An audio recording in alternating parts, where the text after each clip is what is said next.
Hello students, welcome to prince civil service YouTube channel. और आज हम क्या करने वाले हैं, प्लेट टेक्टोनिक थ्योरी को थोड़ा सा डिटेल में देखें, क्योंकि कल का जो लेक्चर मैंने अपलोड किया था या जो हमने यहाँ पे ड्रॉ किया है, उसके अंदर मैंने क्या किया था कि जो आपका करंट अफेयर है उसको मैंने कनेक्ट करने की कोशिश की है स्टैटिक के साथ। तो कुछ बच्चों को प्रॉब्लम आई है प्लेट टेक्टोनिक थ्योरी के अंदर। देखिए, प्लेट टेक्टोनिक जो थ्योरी है वो अपने आप में बहुत ईजी टॉपिक है, लेकिन ये प्लेट टेक्टोनिक थ्योरी को आपको समझ में आने से पहले कुछ बैकग्राउंड इन्फॉर्मेशन होनी चाहिए। ये एक सिंपल सा डायग्राम है प्लेट टेक्टोनिक का, इसको भी हम इलाबोरेट करेंगे विद इन 10 मिनट में। हम देखते हैं कि आपको क्या क्या बैकग्राउंड नॉलेज होनी जरूरी है, so that you can understand this particular topic in very less time. So plate tectonic basically होता है क्या है, जब प्लेट्स आपकी मूव होती है, कल के लेक्चर के अंदर हमने कवर किया है। सो आपको इसके लिए क्या पता होना चाहिए, you must know the basic information about the interior of earth, means the level of earth. Level of earth का मतलब ये है कि कितनी लेयर्स इसके अंदर है, जैसे आपकी क्रस्ट, मेंटल कोर, कोर के अंदर भी आपकी inner core, outer core, right. इसमें ये भी बेसिक बेसिक इन्फॉर्मेशन होती है, एनसीईआरटी से आपकी क्लियर हो जाएंगे। अगर आपको इसके बारे में कोई भी आइडिया नहीं है तो नो डाउट इसके रिलेटेड भी मैं आपको छोटी छोटी वीडियोस प्रोवाइड कर दूंगा, ताकि आपका जो बेसिक है वो क्लियर हो जाए। If basic is clear then you can easily answer any question which is asked by the UPSC in paper, in terms of mains में भी पूछा जाए या फिर प्रीलिम्स में पूछा जाए, you can easily answer. So this was the interior and this is the very next diagram for the interior of earth. It means जो इंटीरियर ऑफ अर्थ है उससे बेसिक इंफॉर्मेशन क्या होनी चाहिए, दैट वेयर इज एस्टोनोस्फीयर लाई, और जो आपका outer core है लिक्विड है, मोल्टन है या फिर सॉलिड स्टेट में कैसा है, and why the inner core is solid. क्योंकि जब हम ये स्टडी करेंगे कि how we are able to drive the information कि अर्थ की गहराई इतनी है, बिकॉज हम कितने फिजिकली रूप से हम कितनी डेप्थ तक डिलीवर नहीं, ड्रिल कितनी देर कितने अंदर तक कर गए, इट जस्ट 12 किलोमीटर। कितने किलोमीटर तक? ओनली 12 किलोमीटर तक हम ड्रिल कर पाए। But right now on your screen कितना मेंशन है कि इट्स 6378 किलोमीटर। तो क्वेश्चन आता है कि how we are able to drive that information, ये भी हम आगे देखेंगे जब हम इंटीरियर ऑफ अर्थ के बारे में पढ़ेंगे। बेसिक सा टॉपिक है ये। नेक्स्ट, इंटीरियर ऑफ अर्थ के बारे में पढ़ लिया, तो who was the first person जिसने बोला कि आपके जो कॉन्टिनेंट है एक प्लेस से दूसरी प्लेस क्या होते हैं, मूव होते हैं, that is called drifting. The person who mention this is बताइए बताइए, हाँ, वैगनर।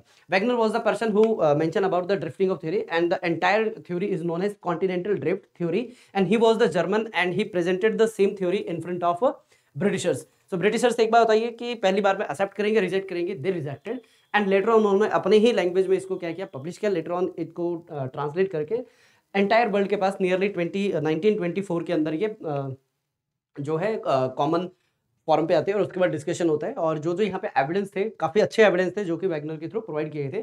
उसके बाद ये टेथिसी पेंथेलासा क्या होता है, व्हाट इज द सीक्वेंस, ये सारी चीजें करेंगे। ऑल्दो इसका एक छोटा सा पोर्शन हमने राजस्थान ज्योग्राफी के अंदर कवर किया था। अभी कुछ बच्चों के दिमाग में सवाल आ सकते हैं, सर आपने राजस्थान ज्योग्राफी करवाते करवाते ये क्यों छोड़ दी?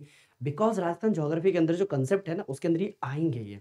सो राजस्थान ज्योग्राफी के साथ ही कंसेप्ट करवाने से बेटर है मैं एकदम अलग करवाता हूँ। सो जो बच्चा राजस्थान ज्योग्राफी नहीं देखना चाहता उसके लिए भी ये हेल्पफुल रहेगा, और जो देखना चाहता है उसके लिए भी हेल्पफुल रहेगा, right.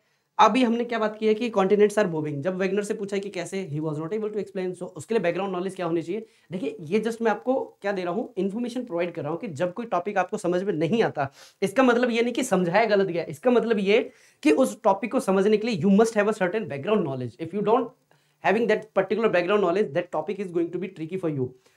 That's why I'm just giving this kind of information, क्योंकि जो प्लेट टेक्टोनिक है उससे पहले बहुत सारे इवेंट डेवलप हुए हैं, and the very first event which we have discussed, this was the very first. This is about interior of earth. अगर interior of earth के बारे में पता है, you can easily understand about that why continents are moving from one place to another.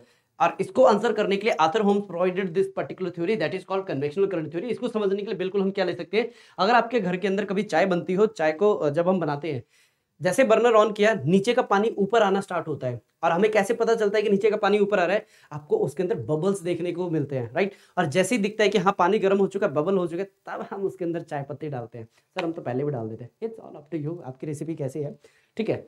सो ये क्या था आपका कन्वेक्शनल करंट थ्योरी। किस तरीके से हेल्प करता है, किस चीज को समझने में? Sea floor spreading. क्योंकि आपकी जो इसके बाद जो नेक्स्ट आती है सी फ्लोर स्प्रेडिंग, क्योंकि प्लेट टेक्टोनिक डायरेक्टली आई थी, it was not came directly, क्योंकि इसके अंदर 3 से 4 अलग जियोमॉर्फिस्ट साइंटिस्ट ने मिलकर इस थ्योरी को प्रेजेंट किया था। एंड जो आपकी सी फ्लोर स्प्रेडिंग है, ये सबसे इंपॉर्टेंट पॉइंट था, क्योंकि सी फ्लोर स्प्रेडिंग आपकी कहाँ प्रोमिनेंटली देखने को मिली और ये कहाँ पे इसकी स्टडी हुई? It was studied in Atlantic ocean. Atlantic ocean में इसके बहुत डिटेल में स्टडी हुई। सो जब हम सी फ्लोर स्प्रेडिंग की स्टडी कर रहे थे कि क्या जो सी फ्लोर की स्प्रेडिंग हो रही है, it's happening in entire world और इन अ स्पेसिफिक प्लेस। सो पता चला कि मेजॉरिटी जो एरिया है, जैसे जिसको हम बोलते हैं मिड ओशनिक रिज, ये जो सेंट्रल पार्ट है इसको बोलते हैं मिड ओशनिक रिज। इसके अंदर आपको कंसिस्टेंट एक कंप्लीट चेन मिलती है, जिसको हम बोलते हैं अर्थ की सबसे लॉन्गेस्ट माउंटेन रेंज। और होमवर्क है कि आपको इसकी लेंथ फाइंड आउट करके बतानी है। टोटल है 85,000 किलोमीटर के अप्रॉक्स है। अनब्रेकेबल यानी अनब्रेकेबल नहीं, अनब्रोकन चेन कितनी लंबी है, राइट? तो ये आपको फाइंड आउट करके बताना है। नेक्स्ट आता है आपका कौन सा टॉपिक? Plate tectonic.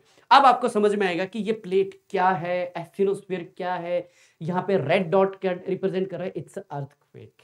अब समझ में आया कि मैंने क्या बोला था कि अर्थक्वेक की हेल्प से हमने क्या सीखा है कि what is the inside in the earth, इसी को बोलते हैं interior of earth. That's why earthquake की स्टडी से हमें क्या पता चला कि जो आपका इंटीरियर ऑफ अर्थ है उसके अंदर कितनी लेयर्स है, कितनी लेवल है, राइट? इसके बाद जो आपका ये प्लेट टेक्टोनिक है, अच्छा इसको आज इंट्रोडक्टरी रखे, डिटेल में ना जाके, चलो इसको इतना ही रखते हैं क्योंकि प्लेट टेक्टोनिक अपने आप में एक थोड़ा सा लेंथी टॉपिक है। ऑलरेडी आपके 5 मिनट की वीडियो हो चुकी है and I have just 5 more minute.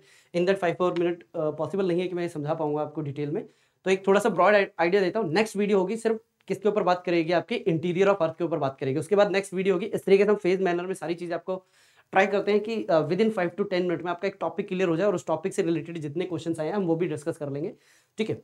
तो अगर हम बात करें किसकी? प्लेट टेक्टोनिक की। प्लेट टेक्टोनिक में बेसिकली क्या होता है, आपकी दो प्लेट होती है, राइट? एक हो गई आपकी ये प्लेट और एक हो गई दूसरी प्लेट। इन दोनों में जब भी क्या होता है? कोलिजन। क्या होगा इनमें? कोलिजन। कोलिजन हमेशा क्या होगा? हेड ऑन, ठीक है? अगर हेड ऑन कोलिजन हो रहा है तो दो टाइप की प्लेट हो सकते हैं, ये हो गई आपकी कॉन्टिनेंट और ये हो गई ओशन। तो दोनों में क्या हुआ है? हेड ऑन कोलिजन हुआ है। अब यहाँ पे 3 सिनेरियो बन सकते हैं। सर आपने फिंगर तो 2 करिए, अरे इतने समझदार हो तो समझ जाओ। 3 सिनेरियो हो सकते हैं, या तो ये भी कॉन्टिनेंट ये भी कॉन्टिनेंट, दोनों में क्या हुआ? कोलिजन, पहला सिनेरियो। दूसरा सिनेरियो ओशनिक ओशनिक कोलिजन हुआ, दूसरा सिनेरियो। थर्ड क्या हो सकता है? कॉन्टिनेंट और ओशनिक, इनमें कोलिजन हुआ। तो ये 3 सिनेरियो है जो कि किसमें हो सकते हैं? प्लेट टेक्टोनिक की किस कैटेगरी में? जब हेड ऑन कोलिजन हुआ है। ये ध्यान रखना। टोटल कितनी कैटेगरी हो सकती है? 3, और उसमें से एक आती है आपकी हेड ऑन कोलिजन, यानी कि जिसको हम बोलते हैं कन्वर्जेंट प्लेट बाउंड्री। क्या बोलते हैं? कन्वर्जन। कन्वर्जन का मतलब क्या होता है? दोनों एक दूसरे की सेम डायरेक्शन में आ रही है। अगर दोनों एक सेम डायरेक्शन में आ रही है, इसका ऑपोजिट भी हो सकता है, यानी कि दोनों कहां जा रही है? एक दूसरे से ऑपोजिट डायरेक्शन में।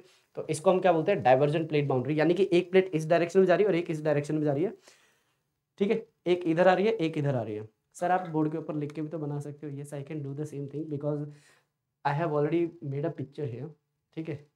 इसका यूटिलाइज करेंगे अभी। मैं अभी आपकी इमेजिनेशन पावर जगाने की कोशिश कर रहा हूँ, ठीक है?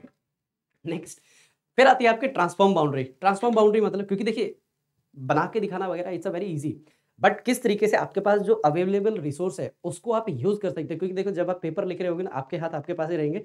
जब कभी अगर कंफ्यूज हो कि कन्वर्जेंट डाइवर्जेंट क्या था, एक बार हाथ को ऐसे करो, इट्स अ कन्वर्जेंट। हाथ को दूसरी तरफ लेके जाओ, इट्स अ डाइवर्जेंट।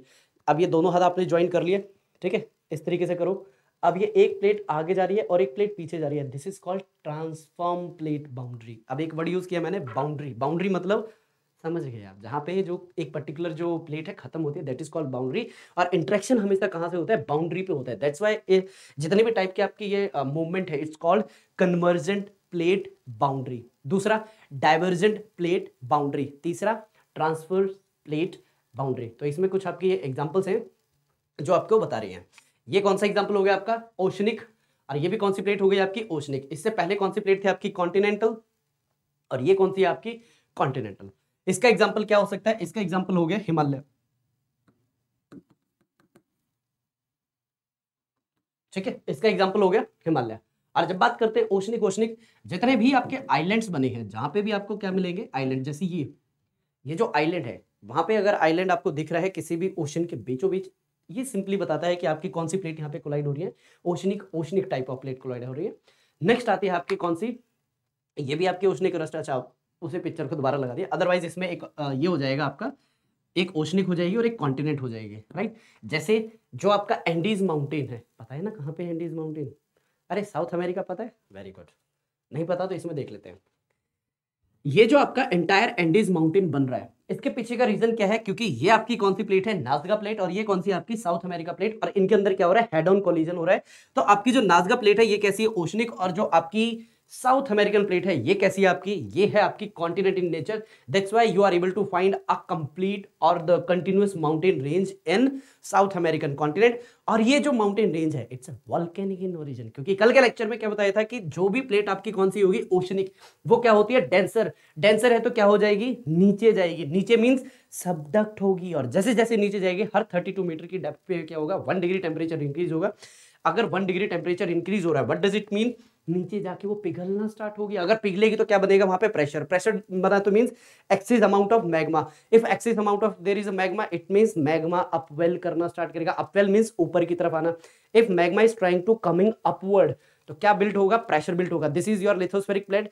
अब धीरे धीरे क्या हो रहा है, प्रेशर बिल्ड हो रहा है, बिल्ड हो रहा है, बिल्ड हो रहा है, बिल्ड हो रहा है। अब क्या हो गया, it's like a mountain shape. और जैसे ही प्रेशर ज्यादा हो गया तो क्या हो जाएगा, यहां से बर्स्ट हो जाएगा। This is called volcanism. यानी प्लेट टेक्टोनिक के बाद अगला कौन सा टॉपिक होगा आपका, वोल्केनिज्म। तो यहाँ पे अगले 5 टॉपिक कौन से वो मैंने बता दिए हैं। और ये जो पूरी स्ट्रक्चर है, ये पूरी स्ट्रक्चर क्या बता रही है कि कौन सी प्लेट कहां पे कोलाइड हो रही है। टोटल यहाँ पे 7 मेजर प्लेट बोली जाती है और 20 के आसपास आपकी माइनर प्लेट है। एक हो गई आपकी नॉर्थ अमेरिकन प्लेट, एक हो गई आपकी साउथ अमेरिकन, ये हो गई अफ्रीकन, और ये हो गया आपकी Eurasian plate. This is your Indian plate and this is your Australian plate. वैसे इसको बोला जाता है इंडो ऑस्ट्रेलियन प्लेट। बहुत सी बुक के अंदर आपको देखने को मिलेगा इट्स अ सिंगल प्लेट, लेकिन कहीं कहीं जगह पे इसको सेपरेट भी लिया गया है, राइट। जैसे आपकी फिलिपिन प्लेट हो गई। सो ये आपकी क्या है, कुछ ऐसी प्लेट है और कुछ ऐसी बाउंड्री है जहां पे लगातार आपको क्या देखने को मिलेगा, टेंशन। टेंशन मतलब ऑब्वियस सी बात है, ये दोनों जगहें हैं, यहाँ पे प्लेट क्या हो रही है आपस में, या तो कोलाइड हो रही है या फिर एक दूसरे से ऑपोजिट जा रही है। ऑपोजिट मतलब ये वाली जो लाइन है यहाँ पे कैसी बाउंड्री है, इट्स अ डाइवर्जेंट, यानी एक प्लेट इस तरह मूव कर रही है और एक प्लेट इस तरह मूव कर रही है, राइट। और ये जो एरिया है, ये जो एरिया है यहाँ पे किस तरीके की मूवमेंट है, इट्स अ, मैंने क्या बोला था पिछली बार, डाइवर्जेंट। हाँ बिल्कुल, ये कौन सी मूवमेंट है, ये कन्वर्जेंट है, यानी दोनों प्लेट क्या हो रही है, आपस में कोलाइड हो रही है। दैट्स व्हाई अभी जो आपका हिमालय है it's very active, seismically very active, क्योंकि यहाँ पे जो भूकंप है आते रहते हैं। क्यों, यहाँ से कंसिस्टेंट फोर्स लग रहा है इस डायरेक्शन में, ठीक है, और यहाँ से plate forward forward forward move कर रही है। दैट्स व्हाई जो माउंट एवरेस्ट की हाइट क्या हो रही है, कंसिस्टेंट इंक्रीज हो रही है। I think this is all for that's all for this lecture. अभी भी बहुत सी चीजें हैं आपके प्लेट टेक्टोनिक की। ये लेक्चर आपका इंट्रोडक्टरी प्लस प्लेट टेक्टोनिक का थोड़ा बहुत हो गया, और कल के लेक्चर में थोड़ा सा और डिटेल में हम बात कर लेंगे प्लेट टेक्टोनिक के ऊपर, किस तरीके के सवाल भी आए हैं। माइट भी वो मंडे को मिल सकती है या फिर आपको कल ही हम रिकॉर्ड करके प्रोवाइड कर देंगे। So that's all from my side. If any question you need to ask, you can ask in the comment section and we are going to answer. Till then read, repeat, revise and recall in your morning during your morning walk. And मेरी तरफ से सबको नमस्ते।